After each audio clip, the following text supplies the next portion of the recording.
All right, Zach Wilkins and AJ Chapman making the finals here at the Roth Holman Doubles Championship.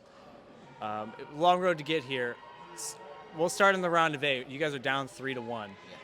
Where did you find the resilience to get out of that hole and put yourselves in position? I kind of started with the one shot where I thought I threw it good, left a 4-8, and then I chopped it. And, I kind of felt super bad because I was pretty lined up. Felt like I let my partner down. And the good thing about us is we both kind of wear our emotions on our sleeves. So he kind of knew what I was going through. And he looked at me and he's like, look, man, you're lined up. Forget about that shot. We're winning these next 3. And that's kind of what led us to, getting the mind back right and getting the focus where it needed to be. Yeah, AJ, in Game 7 there, you guys were pretty, like you said, you wear your emotions on your sleeves, but fairly calm throughout it. But you let out a couple of big yells there in the 10th frame. So how special is this moment for you two making the show together? I mean, this is the coolest moment you could ever experience, right? Like, it's awesome making a show or making a single show, so to get back on TV is great. But to do it with someone that's a really good friend and someone we spend so much time together with is just amazing, man. Like, the chance to both get our first title, how cool would that be? Like, do you feel, Zach, you mentioned this a little bit earlier, but going for your first title together, obviously singles title is everybody's dream, but there's something special about winning together as well. Oh, 100%. Being on Team Canada, it's a lot of team bowling.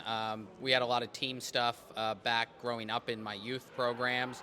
So I've just been a big fan of team bowling and even doubles bowling my entire life. It's just very bittersweet when you can win as a group. It may not be, more than a group here, just 2 of us, but having AJ beside me, he's kind of calmed the nerves down a little bit when, I got a little amped up or excited. Winning together would be very special, very special. AJ, you have some experience competing here in the Bayside environment, especially on this side with the crazy crowd. Yeah. This will be Zach's first time. What advice do you have for him in thriving in this environment? I mean, if I was ever going to pick somebody to bowl at Bayside for the first time, I'm going to pick Zach. Like, he thrives off the loud and, pumped up environment anyways, and he's had a really good record of bowling on TV the last few times. He's averaging 240 or whatever it is. So he's bowling great on TV. He loves the atmosphere that's crazy. What better situation would you want to be than bowling at Bayside if you like that? So I told him about my experiences in the past, and we'll talk about some more stuff, obviously, but I'm not going to give away any secrets. But it's going to be good. You guys are going for your first title. You both have been out here for quite a while now. How has your pursuit of that first title and the goal of winning one maybe evolved over the last 8 to 10 years from when you first got out here, and maybe you were a little naive to how hard it is to win out here to now, and embracing that opportunity on Sunday? I'm gonna go. I'll go first. I got the weird start. I made the show in the very first tournament I ever bowled on tour as a member, and then I kind of got my butt kicked for almost 2 years. And then I figured some stuff out and it got better, and then it was, it's been a grind, and the game is ever changing and flowing, and but sometimes there's just things you find in yourself and then you find through experience, right? Like, so I made a massive change a couple weeks ago in my fit, and it was back to something I used to do. And it feels like a little bit of old me mixed with new me. So I got experience plus my better feel again, and that's kind of why I'm seeing some results now. So it's been really good, but it's a learning curve, man. Especially you see these young guys come out and win, and it's almost a little. It's not a jab at your ego or something, but it's a little kick in the ass, and you're like, okay, let's do something here. Let's show it that you're not just out here cashing checks. You can win. So this is I'm very excited for this fight. Anything you want to add there? Yeah, I think for me it was just I had a very strong youth career growing up. Wasn't a lot of losing going on, and then making that big leap to bowl professionally. I thought I knew a lot of things, with ball reaction, what balls to throw, oil patterns. But then you get out here and bowl against these guys, and I'm like, holy cow, I got a lot to learn. And I think the years of being able to come out here and not do it full time the first first 3-4 years. I was able to use that experience, and later on in my career, I've been able to kind of find those missing tools and add them to the bag of tricks, and yeah, it's kind of led to a lot of great seasons these last couple of years. All right, AJ, last question for you here. If you guys are able to make the championship match here, 50-50 shot, you're facing your old doubles partner and your old roommates. So how close are you with the Lavery-Spahr brothers, and how did this partnership with you and Zach come to be? Still super close. I mean, I work with Anthony, at home. Bowlers Jill's Pro Shop. We both got the logo on. It's pretty cool. Sean's got the logo on too. So, yeah, it wasn't a fallout or anything bad when we stopped. Anthony decided to stop bowling. Sean wanted to do his own thing for a minute, and then and that kind of was going on. And the World Series was happening, and we were kind of figuring out the next year. And I brought up to Zach and kind of asked him what he was doing, and he was kind of deciding if he was in between bowling with somebody or deciding what he wanted to do for a roommate situation next year. And we decided to kind of just take the leap together, and ended up being a pretty good decision so far. But it would be a really cool situation because obviously we want to win really bad. But if I was ever going to, I'd be happy with them. But they're my boys, and we still want to go win for sure. Absolutely. All right. I guess that's just for me. Yeah, that's true. All right, we'll see you guys on Sunday. All right, see you everyone. It's like when you're answering it, hold it here, and then when it's his turn, just hand him the mic, and he can hold it here too. Okay. All right, Eric Jones and Dio Bernard on to the finals of the Roth Holman Doubles Championship. You guys are 21 and 22 years old and going for a title together here. What is this moment like? Your first time at Bayside Bowl, bowling together for a second or third time in the doubles, and you got a shot at winning a title on Sunday. How special is this opportunity? This is awesome. I think we got pretty close to making the show a couple years ago, and then we kind of realized that we really want to win this title together. Last year we didn't really give it much of a sniff at all, and then this year the momentum went our way. We had a tricky first match, then the next two matches it was pretty clear that the hits were coming towards us. It's just sweet. We want to keep the momentum going. Yeah, Dio, I think a lot of people would assume you guys are brothers. It turns out you're not, but you guys have similar upbringings, in the Southwest region, Oklahoma and Texas, same age range, two-handed lefties. How do your similarities, how do you use those to your advantage? It works amazingly. I think it's so cool to have someone like Eric. We do so many similar things with bowling and how we think. It's just so cool to have, and the fact that we bowl doubles together is really cool. But it helps a ton, really. Anytime I'm bowling any regionals or tour events, I can really learn from him and just see what he's doing. And I can kind of do it for my game too, and it's just really helpful. So. Yeah, you guys have been bowling on tour together for 4 years now, despite your ages. I mean, you guys started on the tour while you were in high school, which is pretty impressive. And you guys have been dominating the Southwest region together, just exchanging Player of the Years, it feels like, and taking 26 combined titles between the two of you over the last 5 years at your young ages. So how have your competitive kind of the way you guys have crossed paths against each other, how has that kind of bolstered the relationship together? It's definitely helped. That's an insane stat, 26. That's crazy. But it's awesome though. It's really helped me. I think both of us, it's helped a lot. Just with our mental and physical games, just helping each other out. But it's definitely helped me become a way better bowler. Without Eric, I don't think I'd definitely be here, obviously. But it's just really helped me along the way, just with my life and stuff. So.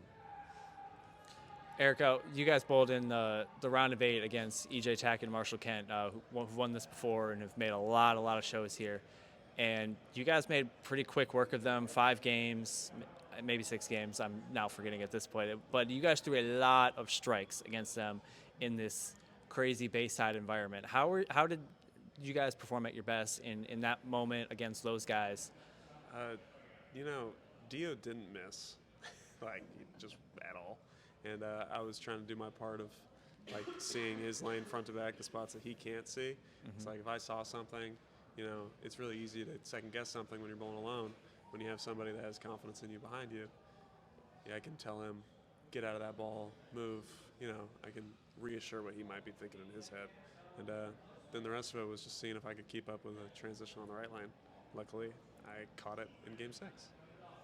Yeah, no other lefties made the show. So what did you guys find on the left side, whether working together or just on your own kind of merits? How did you guys put up such incredible scores in these matches to get onto the show? I think for Dio, like it was staying up the lane, being firm, and there's a big spot of hold on the long pattern. So if you could just stay right, parked in between the friction and the hold, then it's just about getting your ball through the pins the right way. For me, I was just trying to get out of urethane as fast as possible. I finally got a black hammer to look good the last set, and it actually sucked whenever I had to get out of it, because then it was all wiggly. But for the most part, it was trying to get into reactive. Yeah, for you, we were joking about this the other day. I'll let you kind of elaborate here, but you've made a lot of shows, and most of the time when you've made the show, it's been a lot of lefties. So finally, this is a situation where you guys are the only lefties, which is, I guess, more of the norm. What do you make of that? I like to think of myself as, decently versatile, but yeah, every time I bowl well, happens to be 100 other lefties bowling well. So this feels good. I feel like I'm able to show out in the way that I think I should be showing out. Dio, you've won a tour title before. You won on the Cheetah Championship a couple years ago. Eric's looking for his first. How special would it be to win this together? And what advice can you share as someone who's hoisted a trophy out here before on how to get the job done? I mean, it'd be amazing. The fact that we made the show is like the coolest thing ever to me. But I think we can make it to the finals and win. So it's just gonna be amazing, honestly, because like just growing up watching Eric, just bowling doubles with him was the coolest thing ever. So I just want to win, honestly. But it's gonna be awesome. Yeah, Eric, how much would this first win mean to you, doing it at Bayside with Dio, and having a banner with E. Jones written on it? A lot, yeah. I mean, that's what I've dreamt of. I had a bad year last year, and a lot of struggles, and off season I worked really hard. So I think this year a title would mean more than it ever has. And to do it with Dio and do it at Bayside. I mean, I had a little bit of a run-in with the Lumberjacks. That's why we're going to be wearing Lumberjack green. But this place, haven't been here, but it means a lot to me in bowling, so it'd be great. Yeah, both of you had really good 2024 seasons and really struggled last year, and have been able to turn around, and both were top 10 in points at I believe entering this event. What is working so well for both of you this year, and how much did those reps on the regional tour kind of spur this development this season? For me, I just wasn't throwing it good last year. I think I worked really hard to get my fundamentals back and be the bowler I was 2 years ago. And that's, for the first time in 18 months, I feel like I'm close to that. So that's my story. I think you worked a lot on what is working well this week, which is the high hard one. Yeah, definitely. It actually worked out perfectly this week. During last year, I looked back and see what I did wrong. I bowled pretty bad last year compared to 2024, obviously.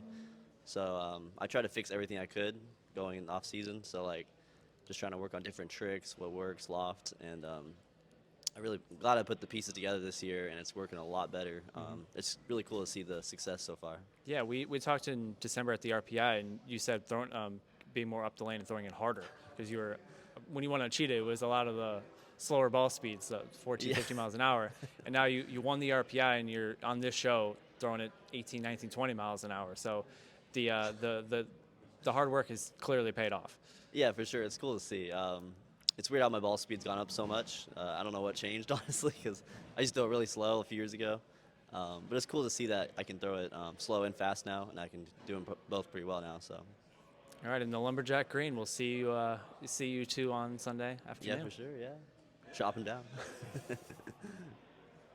All right, Ethan Fiore and Santtu Tahvanainen onto the finals of the PBA Roth Holman Doubles Championship. You guys are been two of the more breakout stars of the last few years, I think many would say. You guys teaming up together here, motive players, two-handed righties. How have your kind of similarities? How have you been able to utilize that to your strengths and put up enough strikes to make it onto the show?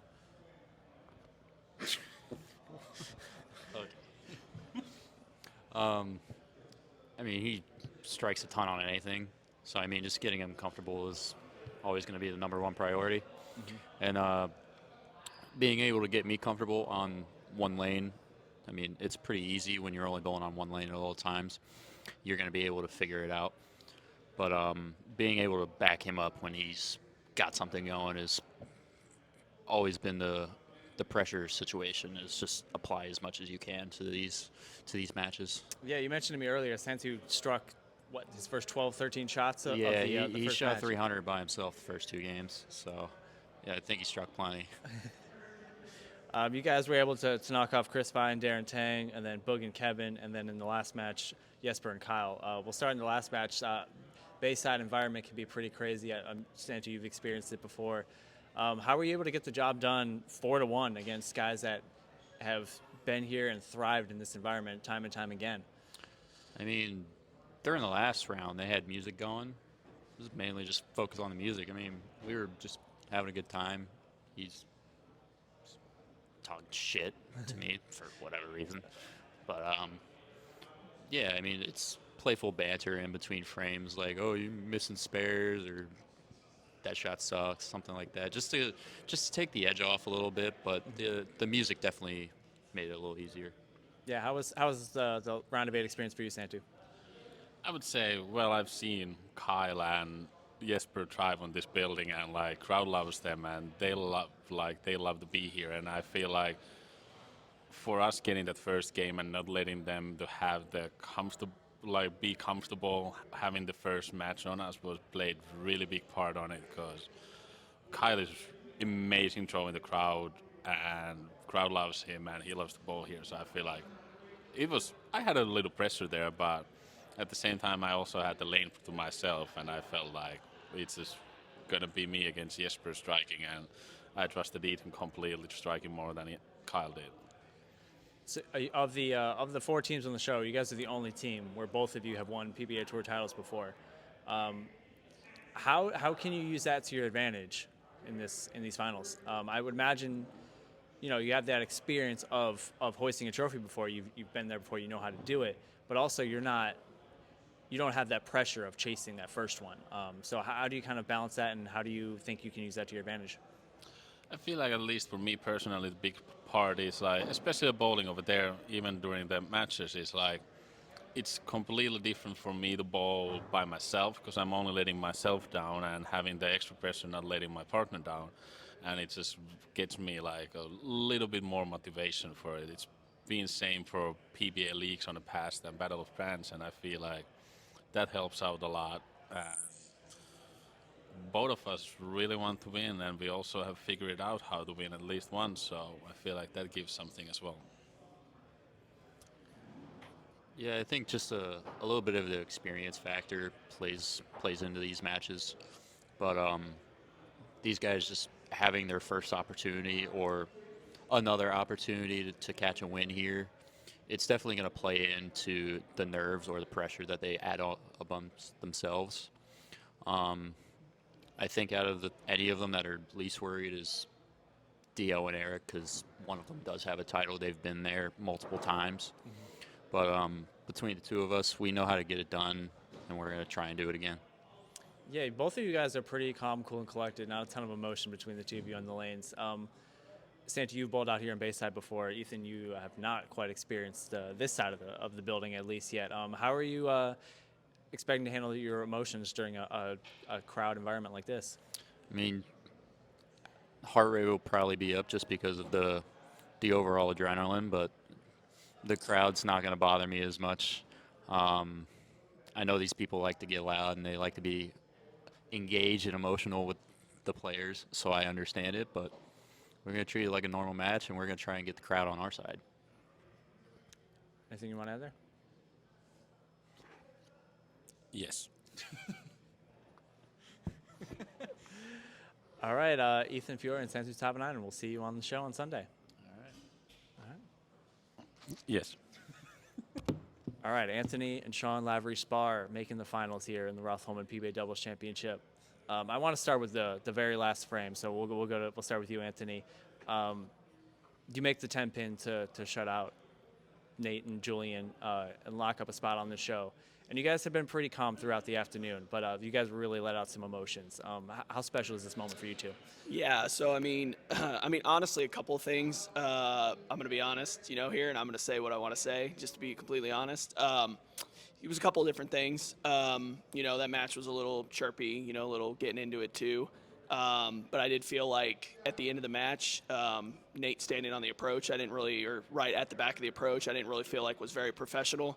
I love Nate to death. He's one of my friends. We always text each other when we bowl well. I've loved him, always love him, bowl with him.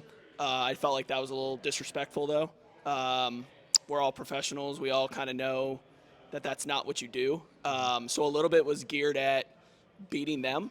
And then a lot of it, too, was, getting to that moment. He's been close a lot the last couple of years. He's had a lot of really good tournaments. Kind of gets right there, and things kind of seem to fall apart. And that was just one thing I didn't want to happen. I was very glad in that moment that it was in my control. It was about the most relaxed. It was about the most relaxed I think I've ever been in that situation. I told him all week, whatever's going to happen is going to happen. And I stepped up there, and I firmly believed whatever's supposed to happen here is going to happen. Made 2 really good shots on a tough right lane, and a little bit of it was giving it to them for winning, because I did feel like that was a little disrespectful. And then a lot of it was just finally getting him over that hump and hoping that it builds a lot more confidence for him moving forward too. Yeah, Sean, you were pacing quite a bit there as Anthony was bowling his 10th frame. You've seen me shoot spares. How special was that moment for you? Yeah, it was kind of the same thing, to be honest with you. Like he said, I love Nate to death and nothing against him, but, I almost went up there and pushed him out of the way because I felt like it got a little overboard. He told me, in the halfway through game 1, he said, just do what we're going to do. Don't worry about them. Whatever's going to go on in the match is going to go on. And then the 9th frame, he told me I was lost on the left lane. He told me, give me the best one you got all week, and I got you in the 10th, and because we couldn't be shut out. And I gave him the best one I had. It struck, and, I was more pacing around because I knew he was going to make the good shot. We've been in a lot of positions in our lives. I probably have, 10 or 15 top 10s in my life on tour. I've only made a handful of shows. It always feels like I'm one hit away. I'm one thing away. So I was like, man, I know he's going to make the shot. I just needed to do the right thing. And it did. It messengered it. And then, he rung 10. And it was weird. Like, I wasn't nervous him shooting spares. It was just very odd because we'd watched some matches on that pair and nobody could spare the 10 pin. And then I missed 2 10 pins. And I hadn't missed a spare all week. And so it was more of just being a little more uncomfortable on that pair shooting spares, and was just like, just hit this thing in the face and just put this away. So Anthony stepped away from the tour a couple years ago, and yet you could have picked anyone to bowl with this tournament. And I saw on social media you were like, I'm bowling this with Anthony. How easy? Why was that so important to you to bowl with your brother? Just kind of everything that's gone on. I got super fortunate when I got sick that, I got an exemption when I was 51st in points. They gave me the exemption the next year. He had the whole thing go on, and, I don't think people really ever grasped how serious it was. Mm-hmm. And so I just wanted to give him the opportunity to bowl, and I feel like I told them, our personalities used to clash quite a bit when we were on tour. And I feel like the last couple of years with him kind of taking a step back, he's become more of like a ball rep to me. I text him a lot and I talk to him about ball motions. We talk about layouts. He laid out a couple balls for me a couple weeks ago. And so it was just kind of a no-brainer to, he's bowled in this environment before. He's bowled very well. He made the Elias Cup finals with LAX, number of years ago. So he's used to the environment. He's used to what's going on. And for me, it was just kind of, hey, we're going to give this a run, and we're just going to see what happens. And, we had a pretty tough draw through the bracket, and I knew it was going to be a grind, based on where I was in points. So I was like, if I'm going to go to war, we're going to go to war together. Yeah, you guys in the first match, you took care of Grandpa and Bill O'Neill pretty handily. How were you guys able to do that? We'll start with you, Anthony. You had defending champion Bill O'Neill, and then maybe the best lefty in the world, Grandpa. Made it look easy. So after practice, me and Sean had called me last week and was like, the only way we're going to be successful is you're going to bowl in the right lane. And I'm like, well, why? He's like, because the right lane's harder. And I'm like, that doesn't make any sense. And I've always been pretty good with urethane. I've always been able to shape the urethane balls pretty good. Just something about my ball roll. And he was like, it's just the only way this is going to work. And so I geared a little bit more towards knowing I was going to bowl in that lane. During practice, they actually gave us our lane assignments and let us practice on the pair we were going to bowl on. So it was nice because I was able to get comfortable, see transition, go through balls on the lane we were bowling on. Honestly, I mean, we just kept the foot on the gas. Bill and Graham just really couldn't get any doubles going. It felt like when Graham would throw 3 or 4 in a row, Bill wouldn't ever double behind him, and kind of vice versa. And I told Sean, I was like, it's just got to be foot on the gas, like no open opportunities, because you give 2 guys that are the top 10 best bowlers in the world like an opportunity for the match to shift, and you never know what can happen. I was a little surprised. I thought after practice they were going to flip lanes to start the match. I thought they were going to bowl on opposite lanes of what they actually did. But when they didn't, I told Sean, I was like, I'm gonna have the lane to myself. I'm gonna be in my urethane ball probably the entire time because there's nobody to make me move off of it. So I was pretty comfortable knowing that I was going to be able to do what I wanted to do the entire time as well. And I will say neither one of us has ever been, top 10, top 15, but, we both strike a lot. We've had our years out here. We've had our moments at regionals and things like that. And when we strike, we strike. And, so being able to be comfortable, put together some strikes, 260, 250, the last 2, you just keep the foot on the gas. And, even guys like that, when they're a little bit lost and they can't get those doubles going, and you put 4 or 5 baggers up there every game, it makes it hard for them to catch up. Mm-hmm. Yeah, you guys have been, I know you stepped away about a year and a half ago, but you guys have been at this a while on the tour. Like you said, you've been on a handful of shows, but a lot of top 10s, a lot of top 15s. So, Sean, how much would it mean to you to bring home a title and to do it with your brother? Yeah, I mean, to be honest with you, like, it would be really cool, but like that wasn't the focus this week. It was, like I said, it was getting the opportunity to be able to bowl together, to make some shots, have some fun, and to be able to do something that we've never done before. And it was obviously, like, when we started the week and after practice, I knew that, like, we had a pretty good pop at it. Obviously going, I've been, I'll say top 40 guy for the last 5 or 6 years. He was solid when he bowled out here, kind of the same thing, and had the things that go on. But, when you're going up against, Bill and Graham, to start, and then Mitch and Packy, and then having to bowl, two arguably the hottest young bowlers on tour, in the round of 8, there was no cakewalk. And so I told him, our whole thing this week was no freebies. We've done a lot in the past where we've given matches away, where we've done stuff like that. And, our goal was just to bowl well and to make, if people were going to beat us, they were going to have to earn it. And that's all we wanted. We weren't going to be, the 28 seed that, got in, for, because people declined or whatever, the nonsense was. Like, we weren't going to be a stepping stone for anybody. We were going to put up a fight, and, if we lost, they were going to have to earn it. And so, honestly, I mean, if we won, I mean, it'd be fantastic. It wouldn't change his life because he's already stated multiple times he's not coming back to bowl. He's super happy. His shop is super successful. He's built a great life for himself. As for me, I'm 35. I don't know how much more time I want to bowl out here. I've bowled out here a long time. I have a lot of cashes. I had, a couple of top 30 in points. But at the end of the day, you start thinking about your future. You start thinking about your life and kind of where you want to be in 10 years. And, I don't know that winning this title would really change that perspective on my life. I just think no matter what happens, like, the opportunity to do what we did this week, doesn't matter how it plays out. We're going to go out there. We're going to do it. We're going to have the same MO we've had all week. No freebies.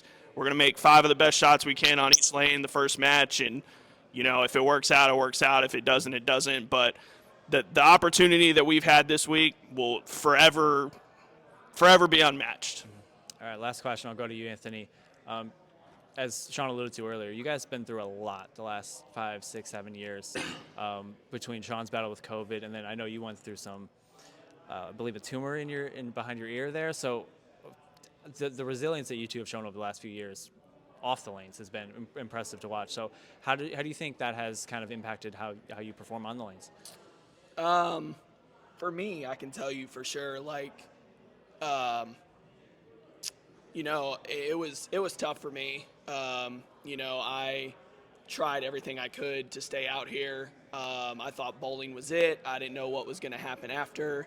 And it was really just a lot of, like, my mom just continuously telling me, like, whatever's going to happen is going to happen. Like, there's a plan, there's a strategy. Like, if you work, it'll play out. Like, you're not, it's not the end of the world. Like, you're alive, you're healthy, you're taken care of. Like, it's up to you. Like, if you work, it'll work out. And, she just ingrained that to me. And I've told him that 45 times this week. I was like, however it's going to play out, it's going to play out, I mean, it's been up and down, I mean, I wish I could say that at the end of the day it was always easy. It's not, but, we're here, we're healthy, we got this opportunity. My mom was right, all along, just saying, you work, and life's going to work out however it's going to work out. And, like, for me now, I'm a firm believer that, I looked up a few times, we got in tough spots, I got in a tough spot, bowling, packing them, I got lost, and I just, I'm just like, just enjoy it. Like, you may never get the opportunity to do this again. And even if we lose, we got here, we got to do this, like, however this is supposed to play out, it's going to play out. I even said it to myself last night. I was like, bowling that last match, Sean got a little lost, things got sketchy, and I'm like, either I'm supposed to be on that plane Sunday to go home, or I'm supposed to be on that plane Monday to go home. And whichever way it's supposed to be is the way that it's going to be. And don't give away this opportunity. Like, enjoy the moment. If they beat us, they beat us. If not, then be on that plane Monday instead of Sunday. So, just trying to live by it's going to work out. Win or lose, we're all going to move on with our lives. He's going to go bowl next week. I'm going to go home and keep running my shop. Life's going to move on. It's not the end of the world. You work hard, it'll work out. And I can see the emotion in both of you guys' eyes. So I think that says a lot. It's been a lot. I mean, just dealing with his deal, and then, my deal, my deal turned out to, it was bad, but it wasn't like life-threatening bad.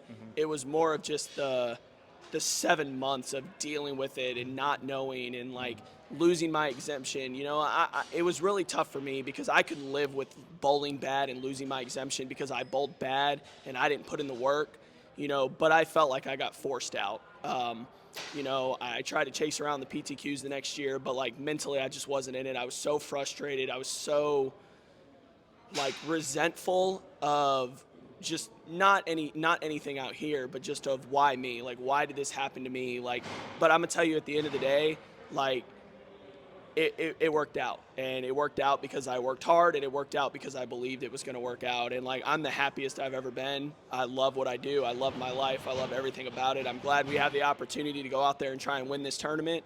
But like I said, at the end of the day, like, if the opportunity presents itself to bowl the doubles with him next year, I will probably come bowl, but that will probably be the only time you see me out here. I appreciate your time, guys. We'll see you on Sunday. Thanks.